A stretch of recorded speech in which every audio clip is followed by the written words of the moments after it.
الشيطان الرجيم بسم الله الرحمن الرحيم بسم الله الرحمن الرحيم السلام عليكم ورحمة الله وبركاته إن الحمد لله نحمده ونستعينه ونستغفره ونعوذ بالله من شرور أنفسنا وسيئات أعمالنا من يهده الله فلا مضل له ومن يضلله فلا هادي له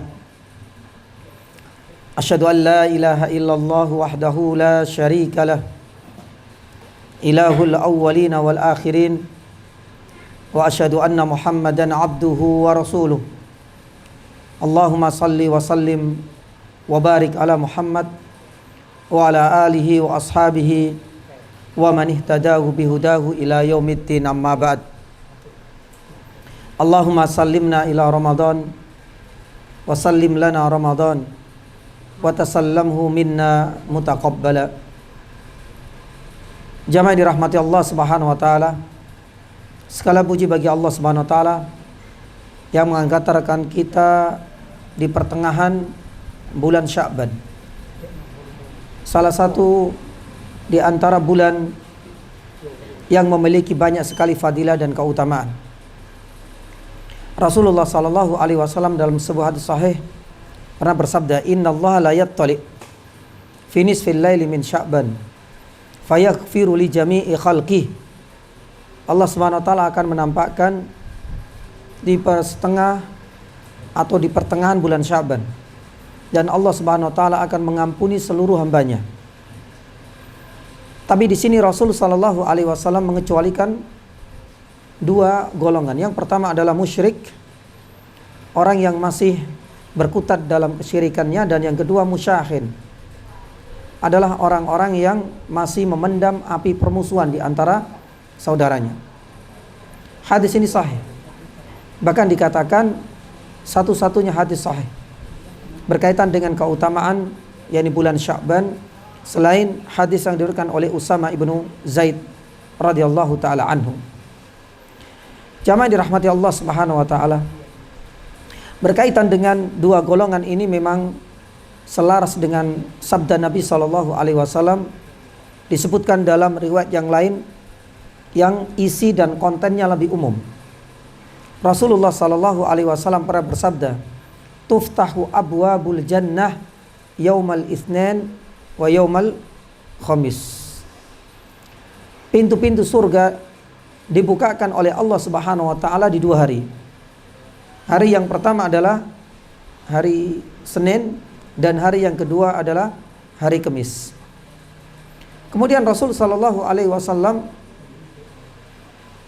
melanjutkan sabdanya, "Fayaghfiru li abdin." Allah Subhanahu wa taala akan memberikan ampunannya, membagi-bagikan ampunannya kepada abdin, seorang hamba, la yusyriku bi syai'ah, selama orang tersebut tidak mempersekutukan dan tidak berbuat syirik kepada Allah Subhanahu wa taala dengan sesuatu pun. Tapi ternyata Allah Subhanahu wa taala mengecualikan satu golongan. Siapakah itu? Rasulullah sallallahu alaihi wasallam melanjutkan sabdanya, "Illa rajulan kanat bainahu wa bain akhi syahna."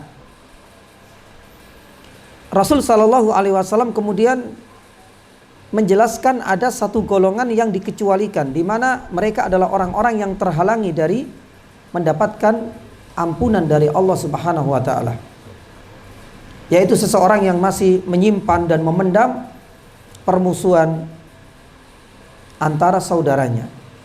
Maka oleh karena itu jamaah yang dirahmati Allah Subhanahu wa taala, bulan Sya'ban ini adalah salah satu di antara momentum indah bagi kita untuk membersihkan diri kita ini dari noda-noda kesyirikan sekecil apapun. Dan yang kedua, ini adalah peluang emas bagi kita untuk memadamkan api permusuhan dan saling berbagi maaf antara sesama, agar kita bisa mendapatkan faedah dari keberadaan kita di bulan yang mulia ini, sebagaimana sabda Nabi sallallahu alaihi wasallam, Allah Subhanahu wa taala akan membagi-bagikan ampunan kepada orang-orang yang tidak berbuat syirik, pun demikian kepada orang yang saling memaafkan antara sesama saudaranya. Jamaah dirahmati Allah Subhanahu wa taala.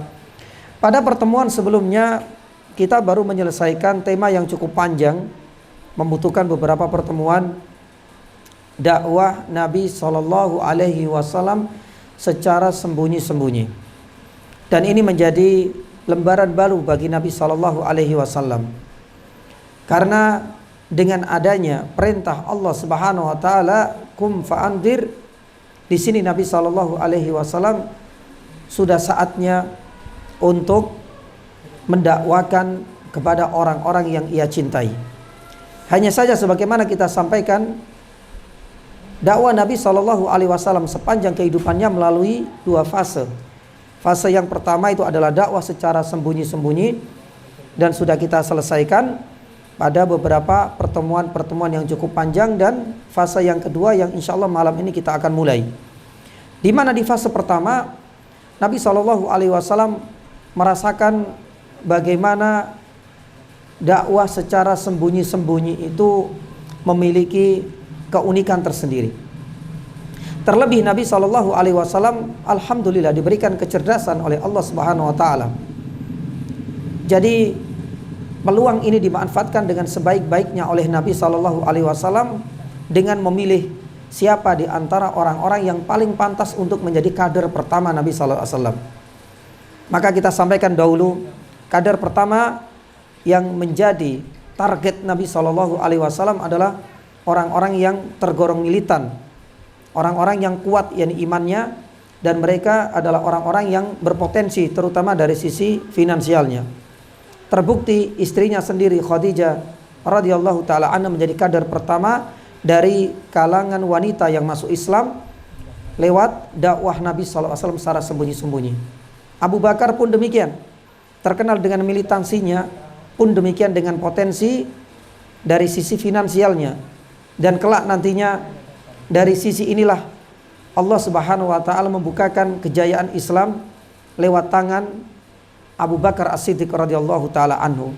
Bahkan terbukti ya, 5 dari orang yang sudah diberikan kabar gembira masuk surga dengan izin Allah masuk Islam lewat tangan dinginnya Abu Bakar As-Siddiq radhiyallahu taala yani anhu. Kemudian ada Waraqah ibnu Naufal yang pernah kita sampaikan, pun demikian ada Ali ibn Abi Thalib radhiyallahu taala anhu. Di usia 10 tahun beliau menerima dakwah Nabi Shallallahu Alaihi Wasallam yang insya Allah hari ini kita akan sampaikan riwayatnya. Kemudian yang terakhir adalah Zaid ibnu yani Harithah. Ya, adapun keutamaan 5 orang generasi pertama dan kader pertama didikan Nabi Shallallahu Alaihi Wasallam ini sudah kita sampaikan dahulu tentang keutamaan dan fadilah mereka. Ya, intinya yang dijamaah dirahmati Allah Subhanahu Wa Taala, terutama Abu Bakar yang kemarin kita sampaikan. Abu Bakar ini menjadi sahabat yang memiliki banyak sekali keutamaan. Satu keutamaan yang Nabi SAW sampai memberikan jaminan keamanan. Bahkan semenjak itulah para sahabat gak ada yang berani untuk mengusik atau menyakiti Abu Bakar As-Siddiq radhiyallahu taala anhu. Dan ini adalah jaminan keamanan yang Allah Subhanahu wa taala berikan, pun demikian Rasul sallallahu alaihi wasallam. Sampai-sampai Umar radhiyallahu taala anhu ketika pernah bersitegang dengan Abu Bakar As-Siddiq, semenjak Nabi Shallallahu Alaihi Wasallam menekankan akan hal itu, ya, tak lagi Umar punya keinginan untuk mengusik kembali dan menyakiti hati Abu Bakar As-Siddiq radhiyallahu yani taala anhu. Dan ini menjadi satu renungan bagi kita, begitu durhakanya orang-orang Rafidah yang dengan mudahnya mulut kotor mereka melaknat, menghina, menistakan Abu Bakar As-Siddiq radhiyallahu taala anhu. Bahkan menganggap Abu Bakar adalah orang yang telah keluar dari Islam, dan ya, gelar-gelar yang buruk lainnya disematkan kepada Abu Bakar As-Siddiq radhiyallahu taala anhu wal iyad billah. Maka tidak sepatutnya bagi kita, dan sebagaimana kita sampaikan dahulu, para ulama telah berkonsensus, berijma, sebagaimana dikutip oleh Syekhul Islam Ibnu Taimiyah yang dalam kitabnya Majmu' Fatawa, dan dalam kitabnya yang lain As-Sarimul Maslul, yang juga menyatakan hukumnya kafir, ya, bisa keluar dari Islam bagi siapapun yang menghina, menistakan sahabat Nabi SAW, apalagi melaknat mereka. Maka mudah-mudahan ini menjadi pelajaran untuk kita semua kaum muslimin yang berpegang teguh dengan akidah Ahlussunnah wal Jamaah, agar kita selalu menjaga lisan kita manakala kita berhadapan dengan para sahabat. Karena para ulama hadis telah sepakat anna sahabah kulluhum udul. Sesungguhnya sahabat ridwanullahi ta'ala alaihim disepakati bahwasanya mereka adalah orang-orang yang bisa dipercaya. Maka oleh karenanya kita harus sadar, Allah Subhanahu wa taala pun telah memberikan rekomendasi di dalam surat At-Taubah ayat 100, radhiyallahu taala anhum wa radu an. Taib. Adapun hari ini dan malam hari ini kita akan lanjutkan tema yang mungkin ini tema yang ke-20 ya. Allahu taala alam. Dakwah Nabi SAW secara terang-terangan. Ya, setelah 3 tahun atau 4 tahun lamanya Nabi SAW berdakwah secara sembunyi-sembunyi. Ya, sebagaimana Syekh Nasiruddin Al-Albani rahimahullah ta'ala menuturkan, durasi waktu Nabi SAW yang beliau habiskan untuk berdakwah secara sembunyi-sembunyi itu kisaran 3 sampai 4 tahun. Dan ini adalah waktu yang kalau dibilang lama-lama, kalau dibilang pendek dibandingkan dengan dakwah Nabi SAW secara terang-terangan. Ya, nah di sini kemudian Allah Subhanahu wa taala akhirnya menurunkan ayatnya sebagai petunjuk dan isyarat bahwasanya sudah saatnya Nabi SAW beralih dari fase pertama dakwah secara sembunyi-sembunyi, kemudian beralih kepada fase yang kedua dakwah secara terang-terangan. Hanya saja sebagian ulama berbeda pendapat mengenai ayat apakah yang menjadi isyarat dan petunjuk bagi Nabi SAW untuk memulai berdakwah secara terang-terangan. Ada yang mengatakan ayat 214 dari surat Asy-Syu'ara. Di dalam surat Asy-Syu'ara ayat 214 Allah Subhanahu wa taala berfirman, "Wa anzir ashiratakal aqrabin." Ya, di dalam ayat ini kalau kita terjemahnya itu memang sudah ada ya, identik sekali dengan dakwah secara terang-terangan. Allah Subhanahu wa taala memerintahkan kepada Rasulullah sallallahu alaihi wasallam, "Wa anzir," dan berilah peringatan, ashiratakal aqrabin, ya, kepada sanak saudaramu, familimu, handetolanmu, terutama kepada suku-suku yang terdekatmu, yaitu suku Quraisy terutamanya, yang paling dekat. Ya, nah ini menjadi salah satu bukti akhirnya Nabi SAW mau tidak mau harus keluar dari zona yang sebelumnya hanya terbatas pada orang-orang tertentu, itu pun dilakukan secara sembunyi-sembunyi. Akhirnya Nabi SAW dengan ayat inilah menjadi satu pertanda Nabi SAW harus naik tingkat. Ya, dakwah harus disampaikan secara terang-terangan. Tapi sebagian ulama yang lain, misalnya Ibnu Qayyim rahimahullahu taala, ya, menerangkan bahwasanya bukan ayat 214 dari surat Asy-Syu'ara sebagai pertanda dakwah Nabi SAW harus dilakukan secara terang-terangan, tidak. Tapi ada ayat lain, tepatnya di surat Al-Hijr ayat 94 sampai 95. Ya, dan di ayat inilah wallahu taala alam yani bisawab. Alhamdulillah saya masih hafal ketika SD ayat ini disuruh menghafalkan. Ya, sama guru-guru kita dulu. Enggak tahu di sini atau ikhwas sekalian apakah dahulu pernah mendapatkan pelajaran ini. Kalau pertanda Nabi SAW sebagai seorang nabi, ya, Nabi SAW mendapatkan 5 ayat yang pertama. Kemudian nanti ada surat Al-Mudaththir. Lah baru kemudian Allah Subhanahu wa taala firman di surat Al-Hijr ayat yang ke-94 dan 95. Fasda bima tu'mar wa arid anil musyrikin. Lah, kata Ibnu Qayyim rahimahullah taala, ayat inilah yang sebenarnya menjadi pertanda awal Nabi SAW harus menyuarakan kebenaran secara terang-terangan. Ya, apalagi di dalam ayat ini secara jelas, secara gamblang, fasda. Fasda itu artinya terang. Artinya dakwalah secara terang-terangan terhadap apa yang diperintahkan kepada Muhammad, wa arid anil musyrikin. Ya, dan jauhilah kamu dari kelompok orang-orang musyrikin. Ya, Allah taala alam yani bisawab. Sebagian yani ulama yang lain mengatakan bahwasanya antara surat Asy-Syu'ara dengan 214-nya dan surat Al-Hijr dengan 94 dan ayat 95 sebenarnya dua ayat ini saling melengkapi, saling mendukung, ya. Di mana kedua ayat ini memang menyatakan Rasul Shallallahu Alaihi Wasallam saatnya untuk menyuarakan kebenaran secara terang-terangan setelah hampir 4 tahun lamanya Nabi Shallallahu Alaihi Wasallam menyembunyikan dakwanya. Jamaah yang dirahmati Allah Subhanahu Wa Taala. Ternyata sekalipun Nabi Shallallahu Alaihi Wasallam berdakwah secara sembunyi-sembunyi, kisaran 3 sampai 4 tahun, orang-orang kafir Quraisy itu sudah mencium aroma kejanggalan pada diri Nabi Shallallahu Alaihi Wasallam. Bahkan mereka pun tahu, mereka pun sadar, bahkan mereka menyaksikan sendiri bagaimana Bilal ibn Rabah radhiyallahu taala anhu ketika itu sholat, dan sholatnya tidak seperti mereka yang sujud dan rukuk kepada berhala-berhala mereka.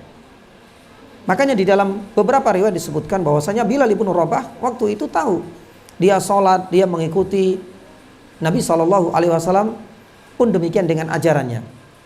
Tapi kala itu jamaah yang dirahmati Allah Subhanahu Wa Taala, orang-orang kafir kala itu tidak terlalu menghiraukan. Kenapa demikian? Karena ada beberapa alasan. Salah satunya, waktu itu memang gerakan Nabi Shallallahu Alaihi Wasallam secara sembunyi-sembunyi. Dengan kata lain, hasil yang didapatkan pun memang tidak terlalu signifikan jumlahnya. Itu yang terlihat oleh orang-orang kafir karena dilakukan secara sembunyi-sembunyi. Maka ini tidak dianggap sebagai apa? Sebagai kompetitor, sebagai persaingan dan pesaing bagi keyakinan yang selama ini dipercayai oleh masyarakat jahiliyah. Karena nggak nampak. Padahal nanti kita akan sampaikan jumlah sahabat yang menerima dakwah Nabi Shallallahu Alaihi Wasallam kisaran 3 sampai 4 tahun semenjak kader pertama sebanyak 5 orang atau 6 orang sampai turunnya ayat ini, itu kisaran 50 sampai 60 orang masuk Islam, subhanallah. Tapi yang terlihat di permukaan itu cuma sedikit, dan memang Nabi SAW nggak pernah mengekspos. Nanti akan kita sampaikan. Ada satu alasan. Di sini ketika Nabi SAW berdakwah secara sembunyi-sembunyi, itu dianggap bukan sebagai pesaing atau kompetitor, meskipun tahu bahwasanya Nabi SAW mengajarkan sesuatu yang agak sedikit berbeda. Karena yang terlihat gerakan aja aktivitas Nabi dengan beberapa orang yang diketahui, salah satunya adalah Bilal, tapi tidak dihiraukan. Alasan yang kedua, jamaah yang dirahmati Allah Subhanahu Wa Taala, orang-orang jahiliyah, masyarakat jahiliyah itu masih menganggap bahwasanya apa yang diajarkan oleh Nabi Shallallahu Alaihi Wasallam itu persis dengan apa yang diyakini sebagian masyarakat ketika mereka mengikuti apa? Milah Ibrahim. Insya Allah nanti kita akan masukkan dalam faedah Milah Ibrahim itu masih ada beberapa orang, sekitar 6, termasuk diantaranya adalah Walokoh, salah satunya adalah Abu Bakar ibnu Amr, Amr ibnu Abbasa. Ini juga termasuk diantara orang yang masih mengikuti milah Ibrahim. Apakah ini menjadi satu ancaman yang serius bagi masyarakat jahiliyah? Mereka enggak. Karena selama ini apa yang mereka saksikan sendiri dari jumlah orang-orang yang mengikuti milah Ibrahim tergolong sedikit. Dan lambat laun gerakan mereka, aktivitas mereka juga punah dan hilang. Maka oleh karena itu jamaah yang dirahmati Allah Subhanahu Wa Taala, masyarakat jahiliyah ketika mengetahui Nabi SAW berdakwah yang itu berbeda dengan aliran dan kepercayaan yang turun-menurun kepada mereka, bukan merupakan satu ancaman yang besar. Karena satu, jumlahnya kelihatan masih sedikit, bukan ancaman. Yang kedua, ini sama dengan milah Ibrahim yang diyakini oleh beberapa masyarakat tertentu. Tapi subhanallah, jamaah yang dirahmati Allah Subhanahu Wa Taala, ternyata apa yang mereka prediksi itu benar-benar tidak sesuai dengan kenyataan yang ada. Apa yang mereka anggap itu perkara kecil, ternyata ketika Rasul Shallallahu Alaihi Wasallam sudah menampakkan dakwanya dengan ayat ini, ternyata subhanallah jumlah mereka di luar perkiraan. orang-orang yakni jahiliyah ketika itu. Dianggap cuma 5 atau mungkin kisaran sampai 10-an, tapi ternyata jumlah mereka cukup yakni banyak. Makanya ada yang mengatakan kisaran 50 sampai 60 itu adalah hasil dakwanya Nabi SAW secara sembunyi antara 3 sampai 4 yakni tahun. Nah, jamaah dirahmati Allah Subhanahu wa taala, masyarakat yakni jahiliyah ketika Nabi SAW sudah mulai berdakwah ini secara terang-terangan, ada hal yang janggal. Lambat laun mereka merasakan bahwasanya ini adalah sebuah ancaman. Terlebih Nabi SAW memproklamirkan diri sebagai seorang apa? Sebagai seorang nabi. Nah, padahal kalau milah Ibrahim, mereka hanya mengikuti ajaran sebelumnya tanpa ada satupun di antara mereka yang mengaku sebagai seorang nabi. Berarti ini ada satu perbedaan. Sudah merasakan adanya kejanggalan. Lebih-lebih ketika Nabi SAW dakwah secara terang-terangan, ya, mereka mencegah, melarang secara keras, mempersekutukan apa? Allah Subhanahu wa taala. Hal ini tentunya berbeda dengan milah Ibrahim. Milah Ibrahim yang tergolong kaum marginal atau minoritas ini, cuma segelintir orang ini saja, itu toleransinya tinggi sudah. Kalian menyembah berhala terserah, kita menyembah Allah Subhanahu wa taala, mengikuti milah Ibrahim. Bahasa kita itu nafsi-nafsi, sendiri-sendiri. Tapi Nabi SAW ini selain mengaku memproklamirkan diri sebagai seorang nabi, yang kedua benar-benar Nabi SAW melarang. Bahkan ini termasuk bentuk kedurhakaan terbesar kepada Allah Subhanahu wa taala. Berarti ini adalah penistaan dan penghinaan kepada warisan nenek moyang mereka. Makanya dakwah secara terang-terangan ini jamaah yang dirahmati Allah Subhanahu wa taala, tentu yani ada timbal baliknya. Ya. Karena mau tidak mau, yang namanya intimidasi, yang namanya ancaman, yang namanya yani gesekan dengan kepercayaan ini memang tidak bisa terbendung dan tidak bisa terelakkan yani lagi. Maka oleh karena itu yani jamaah dirahmati Allah Subhanahu wa taala, nanti kita akan lihat bagaimana yang namanya penyiksaan kepada orang-orang yang mengikuti ajaran Nabi SAW sudah mulai dinampakkan. Ya, karena Nabi SAW dianggap sebagai ya orang yang paling ya berkhianat terhadap kepercayaan dan keyakinan nenek moyang. Maka tidak ada usaha untuk membendung, untuk menangkal, ya bahasa sekarang itu ya dalam bahasanya orang-orang masyarakat jahiliyah, menangkal radikalisme ya. Ketika itu kecuali harus ya dengan kekerasan yang dimulai. Makanya Bilal ibn Rabah radhiyallahu taala anhu itu menjadi salah satu korbannya. Bahkan termasuk salah satu syahid pertama dalam sepanjang sejarah kehidupan Nabi Shallallahu Alaihi Wasallam. Keluarganya siapa? Keluarga, yakni Ammar, ya, Ammar dengan istrinya, pun demikian dengan putrinya tercinta, semuanya meregang nyawa. Ya, menyisakan Yasir, keluarga Yasir, ya, Sobron ya Ali Yasir, ya, menyisakan putranya satu-satunya, yaitu yakni Ammar. Ya akhirnya kemudian Ammar yakni ketika itu enggak kuat. Ketika satu demi satu penyiksaan harus dia yakni terima, beliau akhirnya mengkufuri Nabi SAW dengan lisannya, tapi tidak dengan yakni hatinya. Ya, taib. Nanti ada cerita khusus untuk masalah yakni hal ini. Jamaah dirahmati Allah Subhanahu wa taala. Lah, berkaitan yakni dengan ini semua, Rasulullah Sallallahu Alaihi Wasallam sudah merasakan yang beban berat, ya, karena ini adalah instruksi dari Allah Subhanahu Wa Taala. Fasda bima tu'mar atau wa anzir ashiratakal akrobin, ini adalah bukti bahwasanya Nabi Sallallahu Alaihi Wasallam harus menyuarakan kebenaran secara terang-terangan. Dan kita tahu Nabi Sallallahu Alaihi Wasallam adalah manusia pilihan. Nabi Sallallahu Alaihi Wasallam taatnya kepada Allah tidak diragukan. Nabi Sallallahu Alaihi Wasallam nggak pernah kemudian memohon, meminta kepada Allah Subhanahu Wa Taala, ya Rabb, barangkali engkau kasih tenggang waktulah 1-2 tahun ke depan, kita belum siap ini. 50-60 orang ini termasuk masih tergolong sedikit dibandingkan dengan jumlah masyarakat jahiliyah. Tak pernah Nabi SAW memohon seperti itu kepada Allah.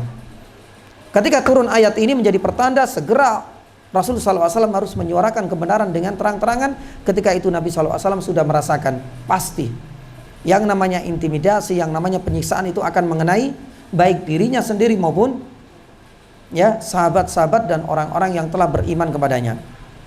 Oleh karena itu jamaah dirahmati Allah Subhanahu wa taala, di sini Nabi SAW tetap berusaha untuk menyembunyikan ya nama-nama orang yang beriman.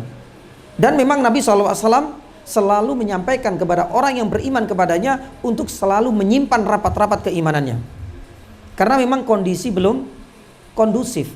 Kondisi memang tidak memungkinkan untuk menyuarakan kebenaran secara langsung kecuali untuk Nabi SAW. Untuk para sahabatnya dituntut untuk menutup rapat-rapat keimanan mereka, jangan sampai diekspos besar-besaran kepada masyarakat jahiliyah. Ya, dan ini menunjukkan bagaimana seorang pemimpin yang bertanggung jawab seperti ini.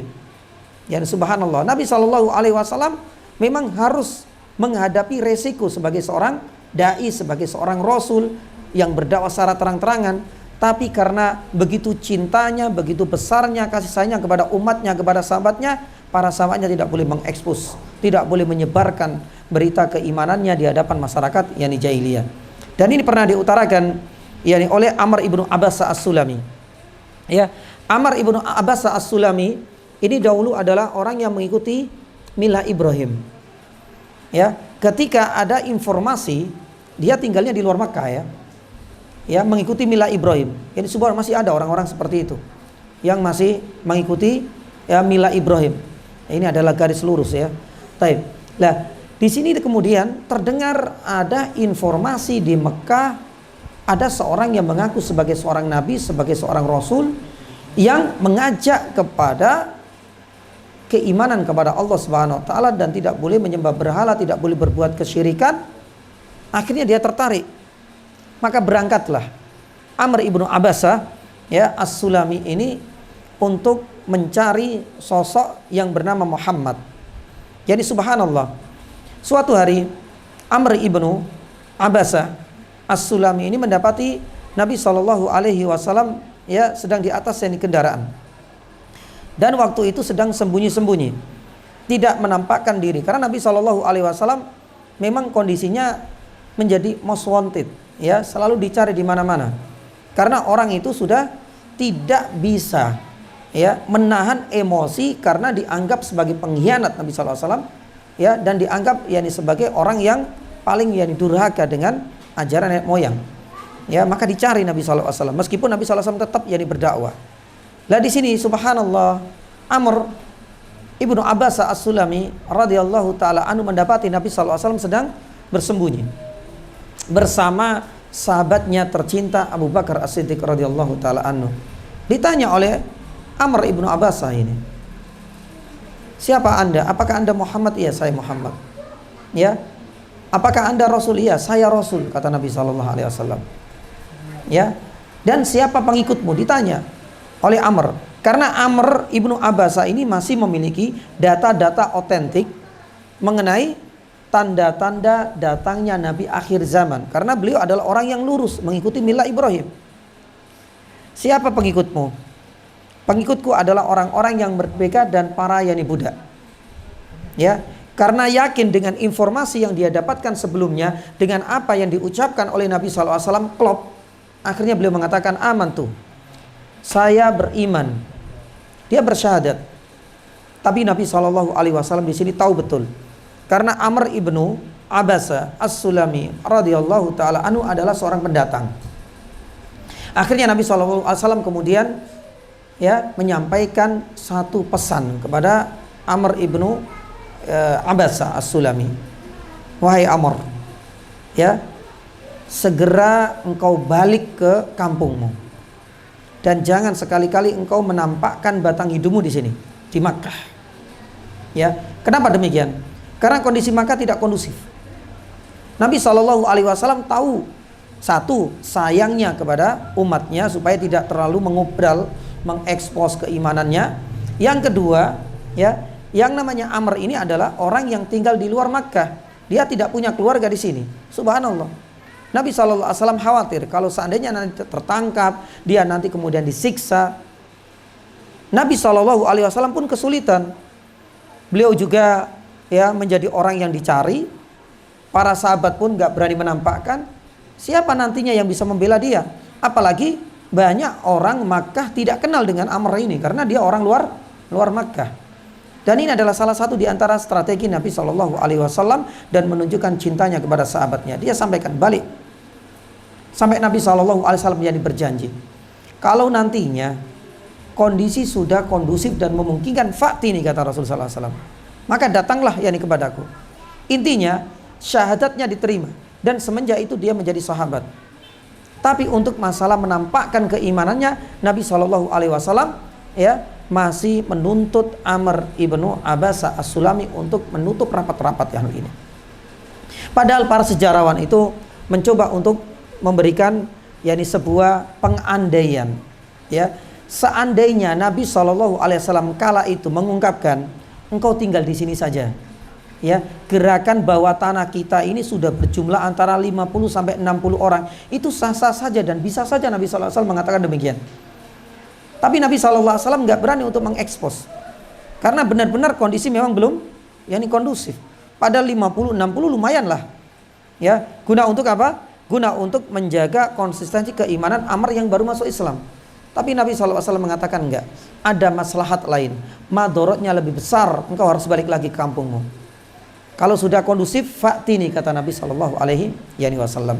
Maka disinilah kemudian menjadi salah satu bukti bahwasanya meski terungkap selama 3 sampai 44 tahun, 50 sampai 60 orang masuk Islam, namun Nabi Shallallahu Alaihi Wasallam enggak berani menyebut nama-nama mereka. Meskipun orang-orang jahiliyah dan orang-orang kafir maka saat itu juga ya mampu untuk memprediksi. Salah satunya adalah siapa? Bilal ibnu Rabah. Jamaah yang dirahmati Allah Subhanahu wa taala. Lah ternyata di dalam dakwah secara terang-terangan ini Nabi sallallahu alaihi wasallam mengalami banyak proses. Ya, proses yang pertama Nabi sallallahu alaihi wasallam berdakwah kepada ya keluarga tercintanya. Yang pertama itu adalah Fatimah. Makanya di dalam sebuah riwayat Rasul sallallahu alaihi wasallam yang bersabda ya kepada keluarga yang terdekat yani dengannya. Salah satunya adalah putra yani putrinya Fatimah radhiyallahu taala anha, itu pernah didakwai oleh Nabi sallallahu alaihi wasallam, ya Fatimah binta Muhammad, ma amliku lakum minallahi yani syai'an. Mintalah kepadaku apa yang engkau butuhkan. Ya, ini adalah bukti bagaimana Nabi sallallahu alaihi wasallam tidak bisa memberikan manfaat di hari kiamat nantinya kalau engkau tidak menerima dakwah dan tidak menerima yani ajaran yang dibawa oleh Nabi sallallahu alaihi wasallam. Dan Fatimah itu adalah keluarga terdekat yani beliau. Dan proses yang kedua Nabi sallallahu alaihi wasallam sudah mulai melebarkan. Ya, karena memang ya orang yang pertama kali harus didakwai sebagaimana di dalam surat Asy-Syu'ara ayat 214 yani tadi, wa andir ashiratakal aqrabin. Dahulukan dakwah secara terang-terangan ini kepada apa? Yani keluargamu. Keluarga terkecil adalah keluarga Nabi sallallahu alaihi wasallam sendiri. Kemudian Nabi sallallahu alaihi wasallam proses yang kedua mengumpulkan Bani Muttalib, Bani Abdul Muttalib. Ini dikumpulkan yani seluruhnya. Makanya di dalam sebuah riwayat Nabi Shallallahu Alaihi Wasallam itu pernah ya mengumpulkan dalam sebuah majelis, dan ini pernah diungkapkan oleh Ali ibnu Abi Thalib radhiyallahu taala yani anhu, di mana yani Ali bin Abi Thalib radhiyallahu taala anhu menjadi saksi dalam sebuah pertemuan dan perjamuan. Nabi Shallallahu Alaihi Wasallam memang memanggil dan mengundang mereka untuk jamuan makan. Sampai Ali mengatakan, Nabi Shallallahu Alaihi Wasallam itu menjamu mereka dengan makanan khas mereka, minuman yang mereka sukai, sampai mereka itu berkali-kali ya imbuh. Imbuh itu apa? Ya nambah. Lah, baru disinilah kemudian Nabi Shallallahu Alaihi Wasallam di akhir menyatakan, wahai Banu Abdul Muttalib, kata Rasul Sallallahu Alaihi Wasallam. Dan ini ya Nabi Sallallahu Alaihi Wasallam yang mulai. Kalau pertama dari keluarga beliau yang kecil, kalau ini Bani Abdul Muttalib diundang semua makan, baru kemudian Nabi Sallallahu Alaihi Wasallam menyampaikan yakni dakwahnya ini. Kata Rasul Sallallahu Alaihi Wasallam, aku diutus di antara kalian secara khusus, dan aku juga diutus untuk manusia secara keseluruhan. Lah di sini Nabi Sallallahu Alaihi Wasallam menyatakan bahwasanya ya siapakah di antara kalian yang mau membaiatku? Yani subhanallah. Kata-kata ini menjadi apa? semacam petir di siang bolong. Ya, bagi Bani Abdul Muthalib ini adalah satu ancaman berat. Ini menjadi satu kedurhakaan dan penistaan secara tidak langsung terhadap keyakinan dan kepercayaan nenek moyang mereka. Maka di sini Ali bin Abi Thalib radhiyallahu taala anhu ketika itu langsung bangkit. Karena Ali termasuk di antara yang diundang di sini. Padahal Ali waktu itu masih belia. Lah ini adalah proses Ali ketika itu masuk Islam. Ali bin Abi Thalib langsung bangkit. Tapi Nabi SAW menyuruh Ali duduk. Karena yang diinginkan oleh Nabi SAW itu adalah paman-pamannya, yang termasuk mereka adalah orang-orang yang sudah dewasa dan senior. Nabi SAW mengulang kembali pertanyaannya. Saya adalah seorang Nabi yang diutus oleh Allah Subhanahu Wa Taala untuk memberikan peringatan kepada kalian semua, wahai Banu Abdul Muttalib. Siapakah di antara kalian, kata Nabi SAW, yang bersedia membaiatku dan kelak nantinya akan menjadi saudaraku dan menjadi sahabatku? Tak ada satu di antara mereka yang berdiri, beranjak dari tempat duduknya kemudian berbaiat kepada Nabi SAW. Gak ada, kecuali satu orang. Ali kembali berdiri, disuruh oleh Nabi SAW duduk, Ali. Ya, berarti yang duduk menunjukkan adanya penolakan, gak mau membaiat Nabi SAW. Akhirnya Nabi SAW mengulang dengan pertanyaan yang ketiga dengan pertanyaan yang sama. Akhirnya yang menerima dakwah Nabi SAW dan membaiat Nabi SAW dalam perkumpulan keluarga besar itu hanya Ali bin Abi Thalib, dan akhirnya Nabi SAW menerima baiatnya Ali bin Abi Thalib. Maka jamaah yang dirahmati Allah Subhanahu Wa Taala, dari kisah ini beberapa ulama memberikan ta'liq, memberikan komentar. Kenapa mereka berat sekali untuk menerima dakwanya Nabi SAW? Berat sekali mereka membaiat Nabi SAW. Berat sekali mereka menjadi saudara seiman dengan Nabi SAW. Karena sekali lagi jamaah dirahmati Allah Subhanahu Wa Taala, ini masalah pendapatan. Subhanallah, diakui atau tidak, masalah pendapatan ini ternyata menjadi salah satu alasan klasik kenapa mereka tidak mau membaiat Nabi SAW. Kenapa demikian jamaah? Karena paman-paman Nabi SAW itu adalah orang-orang yang tersohor. Mereka adalah orang-orang yang termasuk tokohnya masyarakat Jaliyah dan tokohnya penduduk Makkah. Dan tahu bagaimana Nabi SAW mulai dari kecil menjadi yatim piatu dan seterusnya. Lah kalau seandainya aku dalam hati mereka masing-masing mengikuti ajaran yang dibawa oleh Muhammad, berarti banyak yang harus apa? Yang harus hilang dari kehidupan mereka. Satu di antaranya adalah pendapatan mereka. Karena tahu Nabi SAW ini sudah frontal, gak suka dengan penyembahan berhala. Padahal penyebaran berhala bagi orang-orang Quraisy dan suku Quraisy, terutama tokoh-tokoh mereka, ini menjadi income terbesar dengan datangnya mereka hampir setiap tahun, terutama dalam musim haji. Ini income pendapatan terbesar mereka dengan datangnya mereka untuk tawaf, untuk melakukan ritual haji. Subhanallah. Ya, dan ini tidak bisa. Berat sekali untuk meninggalkan. Dan ini yang pernah diakui oleh siapa? Oleh Abu Thalib. Pun demikian dengan alasan yang kedua. Ya, melihat dari sisi senioritas dan junioritas. Siapa sih Muhammad? Muhammad ini kan masih junior. Terus kemudian kalau seandainya aku ngikuti dia, siapa? Bahasa kita jaim atau gimana Pak? Ya, kita nggak bisa mudah untuk menerima atau mengikuti Muhammad yang lebih junior. Kita yang lebih senior, kita yang lebih tahu, kita yang lebih dewasa, kita yang lebih, dan begitulah perasaan mereka yang akhirnya nggak segampang itu menerima ajakan dari Nabi SAW. Ini yang kedua. Yang ketiga, tahu konsekuensi dari dakwah yang disampaikan oleh Nabi SAW itu inna akramakum indallahi atqakum. Berarti kita yang termasuk suku Quraisy ini adalah kaum bangsawan. Nanti mau tidak mau harus disamakan dengan levelnya para budak, orang-orang miskin. Dan mereka nggak mau.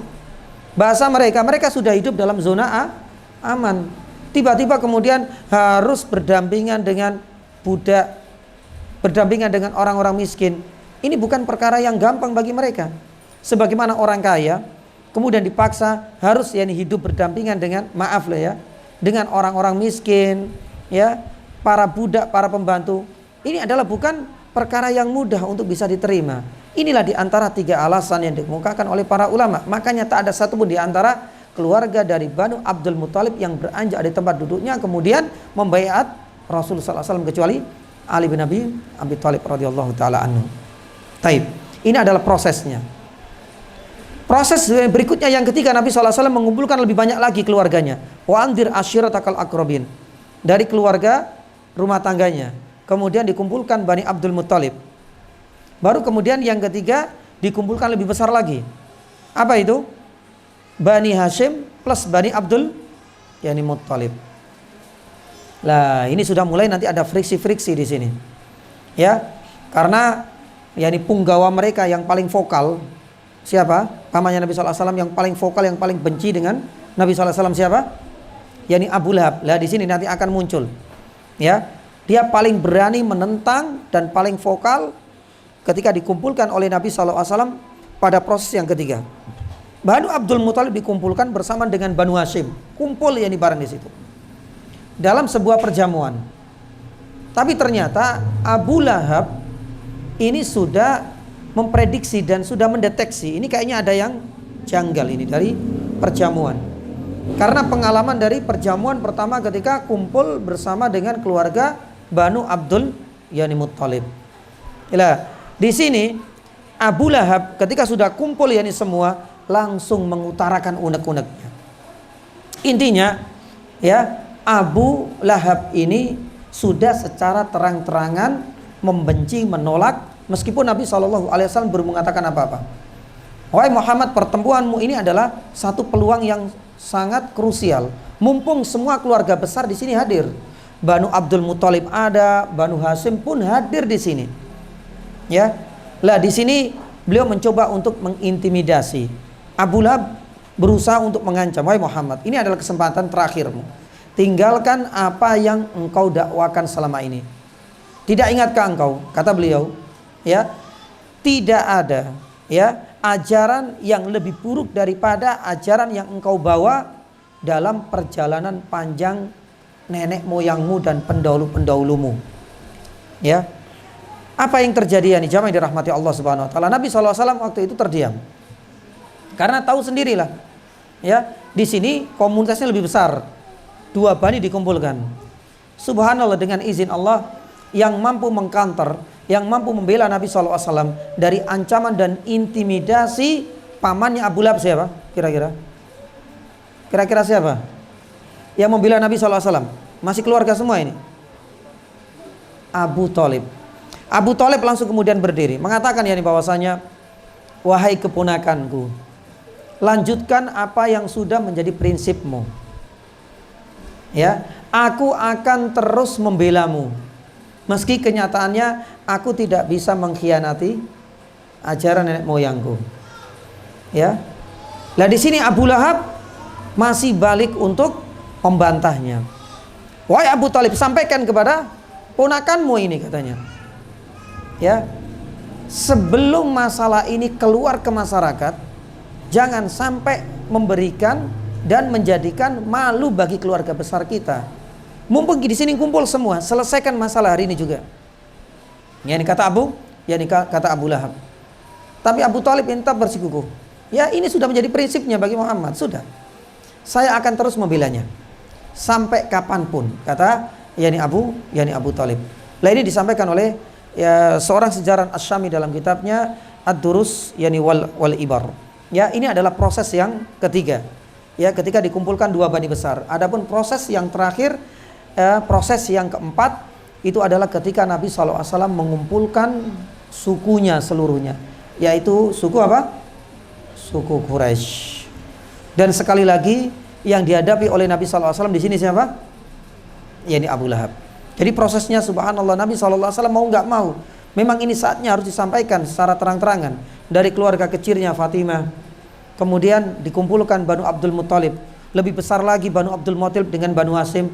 Terakhir Nabi SAW naik di atas bukit Sofa, dan kemudian menyapa, menyeru, berteriak ya sobahahu.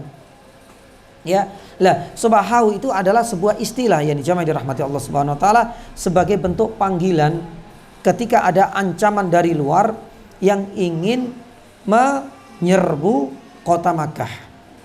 Dan biasanya penyeru itu ketika mengucapkan kata-kata tersebut ya sobahahu, ya, itu biasanya sambil membuka dan melepas serta menanggalkan pakaiannya, kemudian mereka dari atas gunung itu apa? Ya, melemparkan ke wajahnya itu debu-debu atau pasir. Ini sudah menjadi isyarat. Ya, mungkin bahasa kita atau tradisi kita dan kebiasaan kita, kalau ada maling, ada serbuan dulu, zaman dulu pakai apa? Pakai kentongan. Itu sebagai apa? Ya, sebagai yani sinyal, kode kalau ada ancaman dari luar. Kalau kebiasaan orang Arab enggak. Nanti ada yang naik gunung, naik bukit, kemudian mengucapkan ya sobahau dengan menenggalkan pakaiannya dan sambil ya melemparkan ke wajahnya, ke badannya pasir-pasir dan debu-debu. Tapi Nabi SAW hanya mengikuti satu saja, istilah ya sobahahu. Adapun menanggalkan pakaiannya tidak dilakukan oleh Nabi. Adapun melemparkan kepada wajah dan badannya dengan pasir itu juga tidak dikerjakan oleh Nabi SAW. Apa alasannya? Insya Allah nanti kita akan sampaikan di faedah. Intinya ya karena ini bertentangan dengan syariat kita. Adapun kalimat ya sobahahu nggak ada masalah. Nabi SAW berteriak di atas bukit Sofa sembari menyeru kepada seluruh kaum dari bani Adi, seluruh dikumpulkan. Subhanallah. Lah di sini Nabi SAW kemudian mengatakan ya bani Ka'ab ibnu Lu'ay, semuanya ya, inkitu anfusakum minan nar ya bani Murrah ibnu Ka'ab. Ini adalah ya kalau diruntut ya, ini masih keturunan dari siapa dulu? Keturunan dari suku Quraisy. Semuanya dari Murrah, kemudian Ka'ab ya. Ini adalah anak keturunannya dari nenek moyang yang Nabi SAW, kakek yang kedua, ketiga, keempat, seluruhnya dipanggil oleh Nabi SAW. Angkitu anfusakum minan nar, selamatkan diri kalian itu dari neraka. Akhirnya semuanya berkumpul. Kenapa mereka berkumpul? Sekali lagi, panggilan yang diucapkan oleh Nabi SAW ini adalah sebuah panggilan yang khas menunjukkan ada ancaman, ada serbuan dari luar. Makanya mereka berbondong-bondong untuk datang ke sana. Ya, tapi sekali lagi Abu Lahab ini merasakan adanya kejanggalan. Wah, ini sekali lagi ini buat kegaduhan. Dulu di komunitas kecil sudah seperti itu, ngeyel. Ya bahasanya seperti itu. Makanya Abu Lahab ketika sudah tahu isyarat yang disampaikan oleh Nabi SAW, angkidu anfusakum minan nar, lah di sini Abu Lahab kemudian mengatakan tabban lak alihada jama'atana. Ya, tabban itu adalah umpatan kotor jamaah. Ya, atau bisa dibilang doa keburukan bagi orang yang dikatai dengan istilah seperti itu. Tabban lak.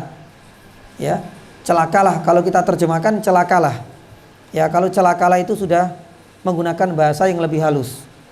Ya, kalau seandainya diterjemahkan dengan bahasa yang kotor ya sebagaimana kata-kata jorok umpatan orang-orang di jalan seperti itu jamaah. Tapi di dalam Al-Qur'an enggak mungkin lah diterjemahkan dengan kata-kata yang jorok. Padahal tabban itu adalah umpatan yang paling kotor. Tabbalak. Ya Muhammad, alihada jama'atana. Hanya karena ingin engkau sampaikan isyarat kalau engkau seorang nabi agar kita meninggalkan menyembah berhala, hanya karena ini engkau kumpulkan seluruhnya. Kenapa Abu Lahab berusaha mengatakan demikian? Satu, ya permasalahan internal antara Bani Hashim dengan Bani Abdul Muthalib waktu itu kan belum selesai. Beliau sudah memprediksi ini kalau sampai keluar ke Bani yang lain, ini jadi berabe, jadi gaduh, akan menjadi malu. Ya, karena yang namanya Muhammad ini mau tidak mau masih ada hubungan dekat dengan Abu Lahab. Sedangkan Abu Lahab ini adalah termasuk sosok sentral. Ya, ini mempermalukan tidak hanya keluarganya, karena ini adalah ponakannya. Yang kedua, mempermalukan siapa? Sukunya. Pun demikian dengan Bani Abdul Muthalib, dan itu adalah baninya. Subhanallah. Secara tidak langsung dia merasa malu, makanya dia dahului. Tabban lak ya Muhammad, alihada yani jama'atana. Malu-maluin kali. Ya. Engkau sudah mempermalukan yani kami, mempermalukan yani bani kami, mempermalukan bahkan mempermalukan Tuhan-Tuhan kami. Dengan ucapanmu ini adalah sebagai bentuk kedurhakaan terbesar. Ini adalah penistaan terhadap berhala-berhala yang sudah kita agungkan dan sudah kita puja bertahun-tahun lamanya. Subhanallah. Pernah kita sampaikan ya jamaah yang dirahmati Allah Subhanahu wa taala. Allah Subhanahu wa taala tak akan tinggal diam. Sebagai bentuk penjagaan Allah kepada Rasulullah sallallahu alaihi wasallam tak akan tinggal diam. Setiap Nabi sallallahu alaihi wasallam itu merasakan apa? Merasakan sedih, pasti Allah Subhanahu wa taala akan mendatangkan tasliyah atau hiburan pelipur lara. Ya. Setiap Nabi sallallahu alaihi wasallam dinistakan, dicela, pasti Allah Subhanahu wa taala akan menurunkan pembelaannya. Salah satu di antara bukti pembelaan Nabi terhadap Nabi sallallahu alaihi wasallam dari Allah Subhanahu wa taala ketika dipermalukan di hadapan seluruh manusia, ya. Akhirnya Allah Subhanahu wa taala menurunkan surat apa? Yani tabbat yada abi lahabiu wa tab. Ya, semuanya di sini. Padahal kalau kita tahu jamaah yang dirahmati Allah Subhanahu wa taala, yang menghina waktu itu, yang mempermalukan Nabi sallallahu alaihi wasallam itu adalah Abu Lahab. Tapi ayat ini turun seutuhnya. Dan di sini ada vonis dari Allah, tidak hanya Abu Lahab. Di ayat yang kedua apa? Ma aghna anhu maluhu wa ma kasab. Para ulama tafsir mengatakan wa ma kasab itu adalah anak-anaknya. Yani subhanallah.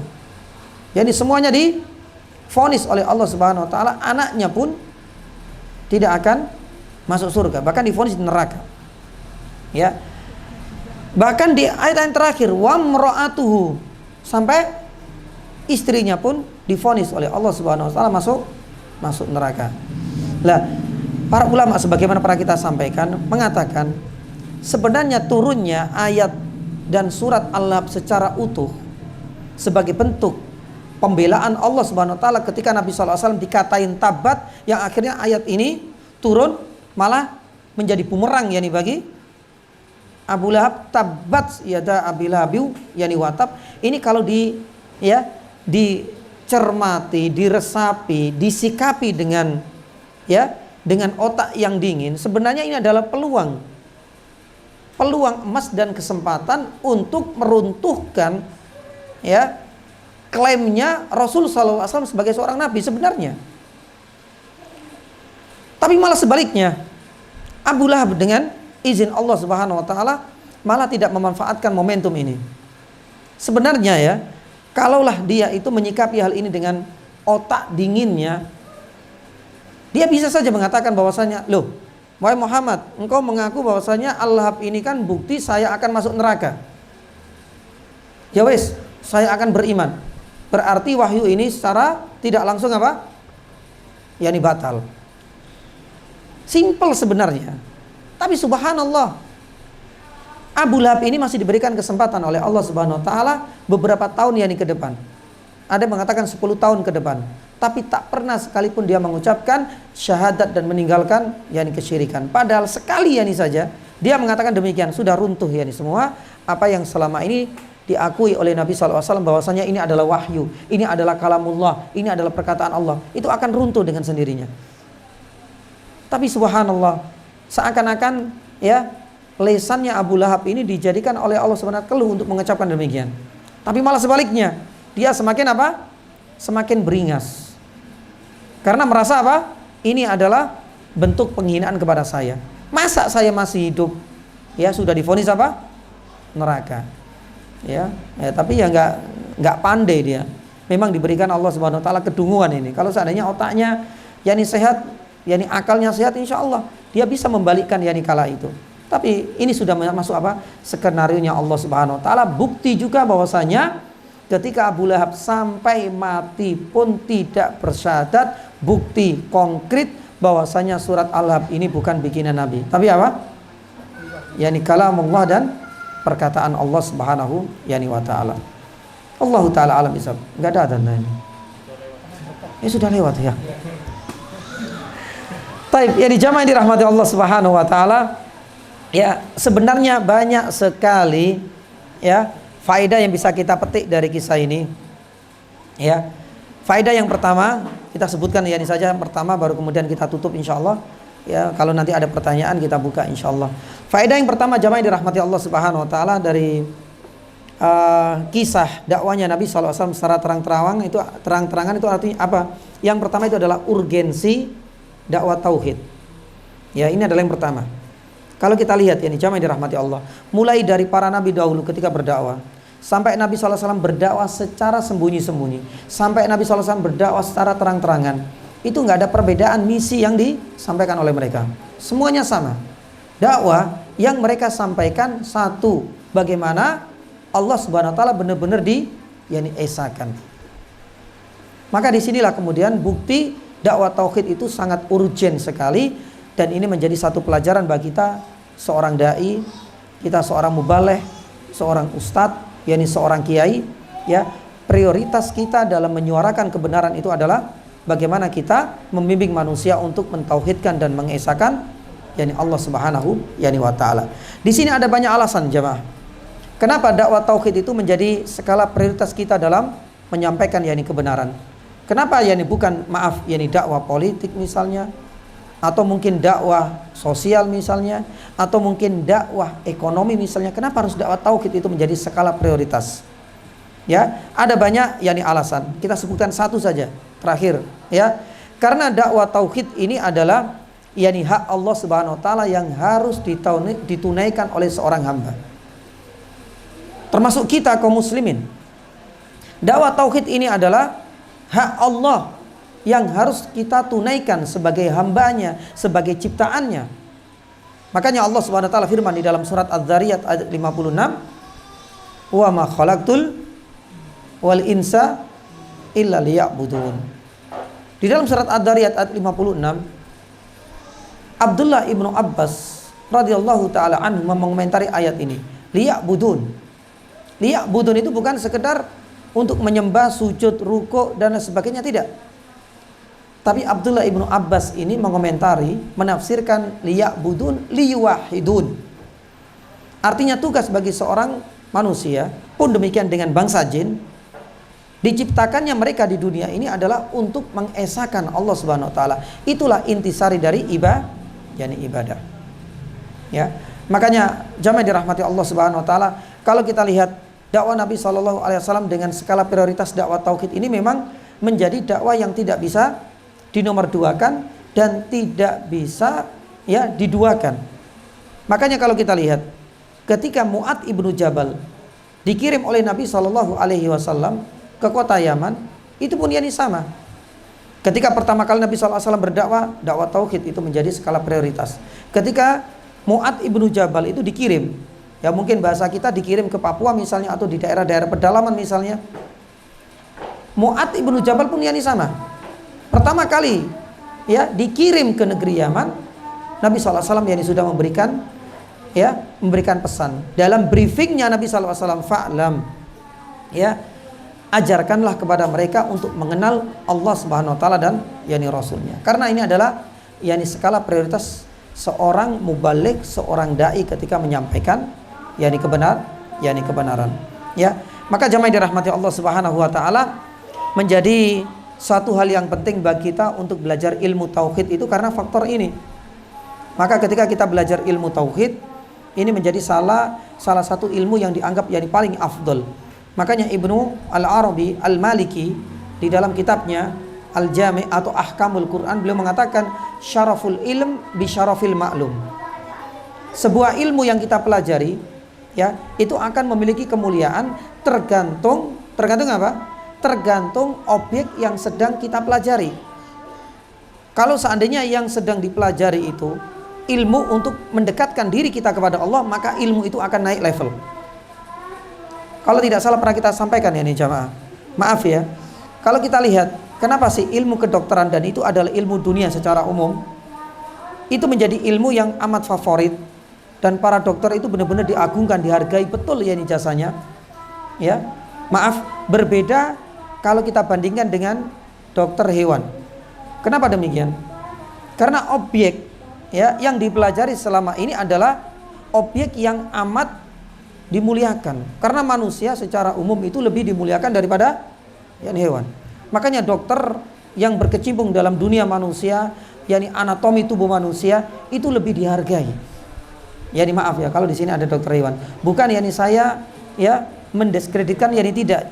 Jasa-jasa dokter hewan pun sangat besar yakni sekali. Tapi kenyataannya realnya seperti itu. Pun demikian dalam tatkala kita mempelajari ilmu syar'i.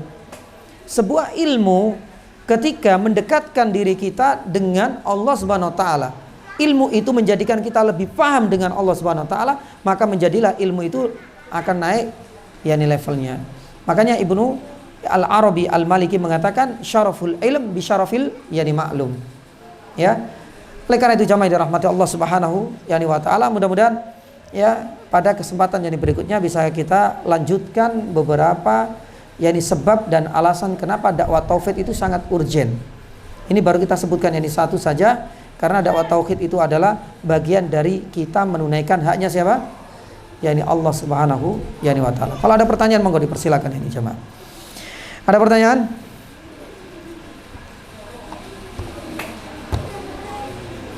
Cukup insyaallah. Taib yani jazakumullah khairan yani jamaah dirahmati Allah Subhanahu wa taala. Mudah-mudahan menyisakan berapa pertemuan? Sebelum 2 pertemuan ya. Mudah-mudahan bisa kita tuntaskan insyaallah taala. Ya. Ada pertanyaan monggo.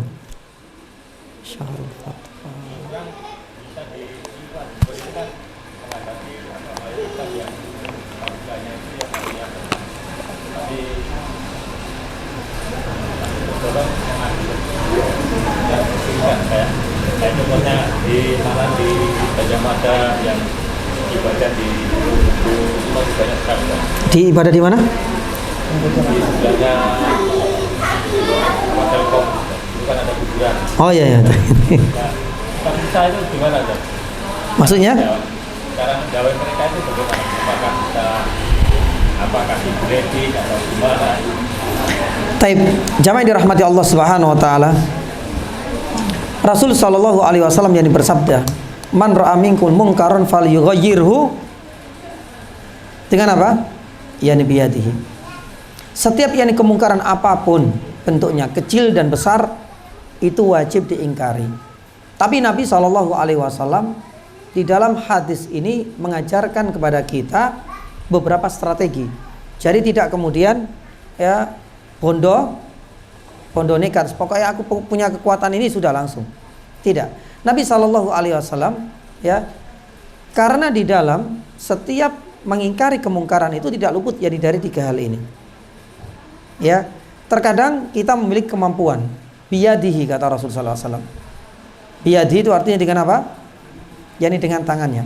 Dengan tangannya tidak harus kemudian langsung tonjok, langsung tendang. Tidak. Biyadihi ini bisa bermakna yang lebih luas. Misalkan ya jamaah dirahmati Allah Subhanahu wa taala, kita memiliki power. Ya, power sebagai Pak Camat atau Pak Bupati atau lebih dari itu yakni semua.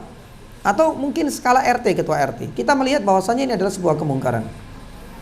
Saya membuat yakni sebuah aturan tertulis. Maka secara tidak langsung ini pun yakni bagian dari dia mengingkari dengan yakni tangannya. Atau mungkin bisa bermakna tangan secara fisik, verbal. Kalau memang itu menjadikan madhar lebih besar. Ya, misalkan kumpul-kumpul di sana. Ya, dan di situ ada tempat-tempat yang ya misalkan apa namanya wanita-wanita tinggal di situ. Ada minuman keras. Ya sudah. Fisik mau tidak mau harus ditunjukkan. Kalau seandainya kita punya power loh ya, maka harus dihancurkan, diratakan tempat tersebut. Ya, lah kalau seandainya kita nggak mampu ya nih jamaah dirahmati Allah Subhanahu wa taala, apakah kemudian kita berpangku tangan? Ya sudahlah, kita tunggu saja keajaiban. Kalau memang saya nanti jadi Pak Bupati ya baru kemudian kita punya power. Tidak. Nabi SAW ya ini sadar bahwasanya kemungkaran itu tidak boleh dibiarkan. Kalau nggak mampu dengan tingkat yang paling tinggi, ada level yang lebih rendah. Nabi SAW mengatakan fal yughayyirhu bilisanihi, dengan lisannya. Lisan ini juga sebenarnya maknanya luas. Bisa dengan lisanul hal atau bilisanil qaul atau bilisanil yani maqal. Bisa dengan langsung kita mengucapkannya, mendekatinya, ya, kita ngomong empat mata, ya, kita mungkin debat yani ilmiah, atau mungkin barangkali secara tidak langsung kita ngasih hadiah buku, atau kita menulis yani sebuah surat, ya, bukan surat teguran, yani surat ajakan, yani apa, nasihat-nasihat lewat surat menyurat, atau lewat media-media sosial yani saat ini. Ini adalah bagian dari kita menyuarakan lewat lisan. Ya, kalau memang dirasa yani jamaah dirahmati Allah Subhanahu wa taala, satu kita mampu, dan yang kedua madorotnya tidak semakin besar. Makanya Ibnu Qayyim rahimahullah taala menuturkan, ya, di dalam kita mengingkari yani kemungkaran itu kita harus melihat dari berbagai sisi. Kalau seandainya kita punya kekuatan sekalipun, tapi madorotnya dirasa lebih besar, maka berarti harus turun level dengan lisan. Sekalipun kita punya power, ya, pun demikian dengan Nabi Shallallahu Alaihi Wasallam. Coba Nabi Shallallahu Alaihi Wasallam ketika sudah mendirikan, membentuk dan mencanangkan sebuah kota peradaban di kota Madinah, kira-kira kurang apa Nabi Shallallahu Alaihi Wasallam? Ketika masih direcoki kerucuk-kerucuk kecil siapa? Orang-orang munafik. Ya, komunitas mereka sedikit ini jamaah. Padahal Nabi Sallallahu Alaihi Wasallam ketika itu kepala negara. Yang namanya militernya sudah kuat yani sekali. Tapi coba kita lihat, termasuk di antara adalah orang-orang Yahudi yang sering merecoki itu. Kan baru tahun-tahun terakhir Nabi Sallallahu Alaihi Wasallam akhirnya kemudian mengusir siapa? Orang-orang Yahudi Bani yani Quraisy. Itu baru akhir-akhir. Kenapa Nabi Sallallahu Alaihi Wasallam nggak di awal langsung kemudian dipites? Ini maksudnya apa dipites itu Pak? Ya karena Nabi Sallallahu Alaihi Wasallam sudah punya kekuatan di sini. Tapi Nabi Sallallahu Alaihi Wasallam merasakan, sekalipun punya power, tapi apa? Madorotnya lebih besar dirasa Nabi Sallallahu Alaihi Wasallam. Nabi Sallallahu Alaihi Wasallam menunggu momentum. Pun demikian dalam hal ini. Meskipun yang punya power, tapi madorotnya lebih besar, mau tidak mau turun dulu, calling down. Ambil level yang kedua. Kalau seandainya level kedua ini nggak mampu dengan lisan, maka berarti yang paling akhir dan tidak ada ya yang nomor 4. Yang nomor 3 adalah paling akhir. Fabikol yani fabikol lebih. Yaitu dengan hati. Ya. Jangan kemudian kita menyerahkan ini adalah urusannya Pak Polisi lah, sudahlah. Yang namanya anak-anak pemuda di pinggir-pinggir jalan minum-minuman keras ini, saya nggak punya kekuatan. Siapa saya? Mereka jumlahnya 400. Mereka tiap hari ke gym. Berarti apa? Ototnya keluar semua. Lah saya kurus. Ini nggak mungkin bisa menghadapi mereka. Dengan lesan apalagi bonyok nanti kalau sana saya menghadapi. Sudah. Apakah kemudian kita menyerahkan ini urusannya polisi lah? Sudah, saya nggak mau mendakwai. Ini adalah satu kesalahan fatal. Karena Nabi Sallallahu Alaihi Wasallam masih memberikan peluang yang ketiga dan terakhir. Tetap harus kita ingkari dengan apa? Dengan hati. Dengan hati ini juga ada imbasnya. Ya, dengan hati itu bukan kemudian saya mengingkari dengan hati, tapi masih ikut, ayo. Kita masih kongko-kongko di sana. Loh, ngapain ente? Loh, saya mengingkari dengan hati. Ya, tapi ente majelis bersama mereka ini sudah menunjukkan bahwasanya Anda ridho dengan perbuatan dan kemungkaran mereka. Maka imbasnya pengingkaran dengan hati kita jauh.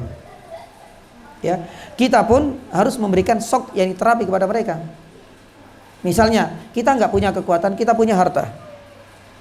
Orang-orang yang biasanya mereka ya ngumpul-ngumpul di sana ini sukanya ke kita hanya untuk ngutang.